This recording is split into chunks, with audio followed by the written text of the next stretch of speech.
My name is John. I live in Denver, Colorado. And for 6 years, my life revolved around a woman I'm going to call Ashley. She told me she was single. She told me she'd been celibate for months. She told me she loved only me. She had a husband the entire time. And when I found out, I didn't scream. I didn't call her. I didn't even send a text. I logged into a library account. We met in 2015 on a dating app.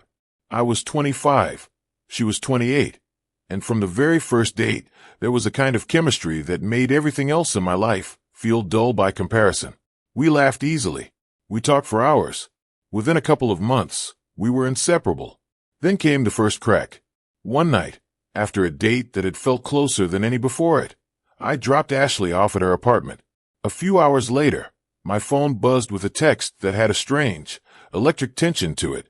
What if I was with someone else right now? I remember staring at the screen, my stomach tightening before my brain even understood why. I thought it was a game. Then a photo came through, an intimate photo of her, clearly taken by someone who wasn't me. I asked who. She told me her roommate's boyfriend. I didn't yell. I didn't even really react. I just felt my whole body go cold, and within minutes I was physically sick. That's not a figure of speech. I was hunched over a toilet at 1 a.m., betrayed by someone I'd known for 2 months, wondering how something that felt so real could already be a lie. And then, like so many people do when they're 25 and in love for the first time, I forgave her. Within weeks we were back together, and she moved out of that apartment into her mother's basement, supposedly to start fresh. That should have been the first sign. It wasn't the last. Over the next year, Ashley decided to get sober from a substance addiction she'd been struggling with, and I threw myself into supporting her, driving her to meetings, sitting with her through the hard nights, giving her space when she needed it. I told myself this was what love looked like, showing up, even when it's hard. But early sobriety came with a pattern I didn't recognize yet. She would vanish. Not for an hour, for days. No texts back. No calls answered. I remember the night I was supposed to introduce her to my family at a dinner my sister had planned. She never showed. She never responded. For days, I didn't eat properly. I didn't sleep. I just sat with my phone in my hand, refreshing a conversation that wouldn't move. Eventually, I drove to her workplace and waited in the parking lot until her shift ended. When she walked out and saw me, relief flooded through me so hard my knees nearly buckled. She told me she'd relapsed badly, that she'd even attempted to overdose. I held her. I comforted her. I told her it was okay. That night, she broke up with me over text. This became the shape of the next year of my life. Weeks of connection, then disappearance, then a breakup, then reconciliation, over and over, like a tide I had no control over. Each cycle chipped away at something in me. After a little over a year of this, I finally ended it. For what I thought, at the time, was for good. I called that period afterward the in-between. A year of grief. A year in a healthy relationship with someone who actually treated me the way a partner should. And then a year of just drifting, dating around, trying to feel something again. It was during that last stretch, in 2018, that a job sent me across the country, far from Ashley, far enough that reaching out again felt safe. We started writing letters, actual paper letters, like something out of another decade. She told me she was single. She told me she'd been celibate. She told me she'd changed. I believed every word. There was one more character in this story, someone whose name came up just often enough for me to build a picture of him without ever meeting him. Her ex, a man I'll call Harlow. In the early days, Ashley described him as an addict who couldn't move on. Later, she admitted they'd briefly gotten back together during the in-between.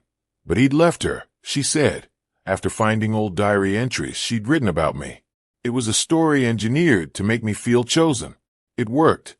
By early 2019, I'd moved permanently to my new city.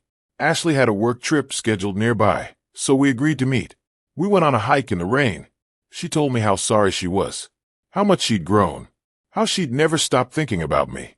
We kissed on that trail like it was a movie, and by that afternoon we were back at my apartment, making up for 3 years apart.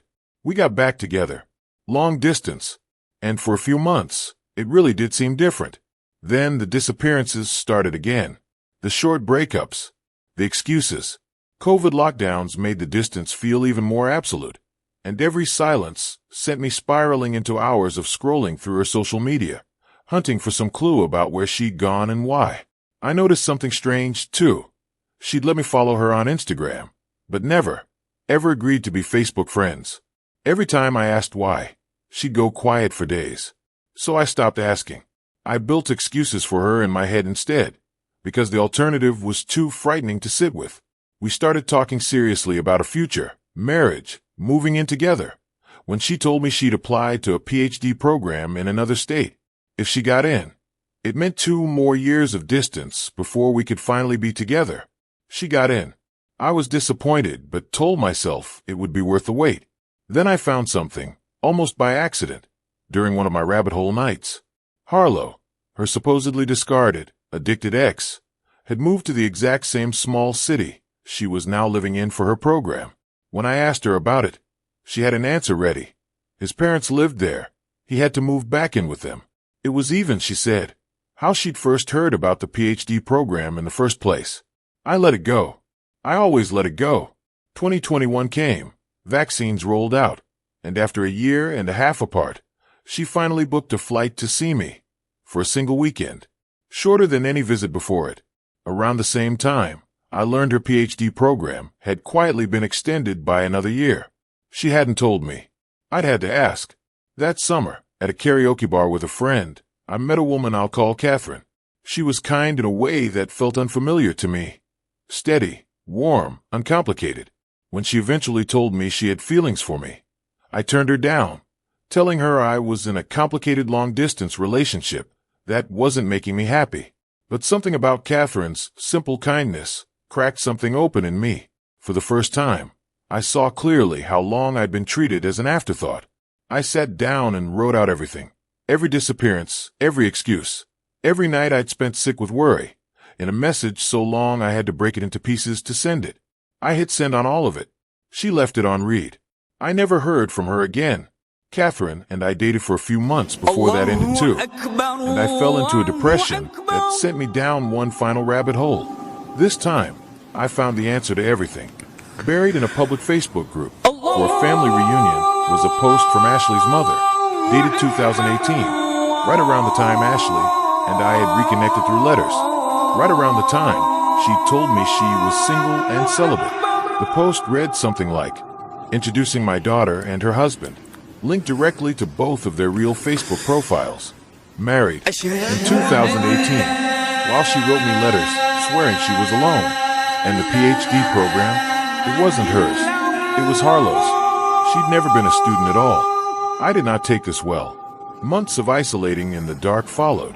I burned through every sick day I had just to avoid being around people. Eventually, I started therapy, then saw a psychiatrist for mood stabilizers. It took a long time to feel like myself again. But here's where it gets good. Somewhere in the wreckage of all this, I remembered something small. Years earlier, I'd given Ashley access to my library card, back when we lived in different cities, and my account gave her a wider selection of ebooks than her own. One night, on a whim, I logged in. She'd been using it this entire time. A long, active list of holds and reservations, spanning years of her secret double life. An idea started forming, cold and clear. I waited. I watched her check out a fresh book, gave her a couple of days to get invested in it, and then I went through her entire list with surgical precision. I canceled every hold, returned the book she was mid-chapter in. I left exactly one hold standing, a book about surviving infidelity in a marriage. Then I loaded her queue with new holds, titles handpicked like knives, secrets I know, a little bit married, good morning, monster, the patron saint of liars. I checked back every couple of days, and then, one afternoon, every single hold vanished at once. She'd seen it. I looked up her Instagram out of curiosity. Her bio had changed. She'd renamed herself, almost daring me, patron saint of liars. I'd gotten under her skin in a way 6 years of honesty never could. A couple of months later, she started using the account again.